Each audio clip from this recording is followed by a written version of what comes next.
মুহূর্তে চারাবাগ বাস স্ট্যান্ডে আমি হাজির হয়ে গেছি। তো দেখতে পাচ্ছেন আমি অলরেডি বাস টার্মিনালে বাস স্ট্যান্ডে আমি সুপারভাইজার সাথে এবং ড্রাইভার আছে। ড্রাইভার ভাই একটু বসন্ত ভাই, আপনার সাথে একটু কথা আছে। তো আমি এই মুহূর্তে চলে আসলাম। তো আপনারা দেখতে পাচ্ছেন, আমি একটু জিজ্ঞেস করবো এখন যে ভাই ভালো আছেন আপনি? ভালো আছেন আলহামদুলিল্লাহ বলবেন। তো আমরা তো জেনে খুশি হয়েছি আলহামদুলিল্লাহ, অলরেডি আপনাদের পাশে এসে দাঁড়াইছি আমরা। তো এখন আপনার তো খুশি আবার পুনরায় বাস চলাচলের জন্য। তো হ্যাঁ, তো আমরা যে কথাটা জিজ্ঞেস করতে চাচ্ছি সেটি হচ্ছে যে আমরা ফিটনেসবিহীন থাকার কারণে এখানে যে কোনো একটা দুর্ঘটনার কারণে বাসগুলো বন্ধ হয়ে গিয়েছিল, দীর্ঘ সময় পর্যন্ত বন্ধ থাকার কারণে এখানকার মানুষদেরও তাদেরকে জীবিকা নির্বাহ একটা ব্যাহত হয়েছিল। তো আবার পুনরায় চালু হয়েছে, তাতে আমরা সবাই খুশি তো ইনশাআল্লাহ? আলহামদুলিল্লাহ আলহামদুলিল্লাহ। তো এখন যে বাসগুলো আসছে, এই বাসগুলো কি এখন ফিটনেস সম্পন্ন আছে?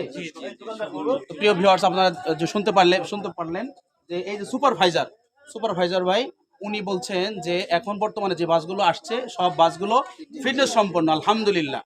তো এই জন্য সবাই ইনশাল্লাহ খুব সৎসাহস নিয়ে এবং আত্মবিশ্বাস সহকারে আপনারা আবার পুনরায় বাস স্ট্যান্ডে আসবেন। এখান থেকে আপনারা ঢাকাগামী বাসে চলবেন, আসবেন, যাবেন, এটাই আমাদের কামনা, আমরা কামনা করছি।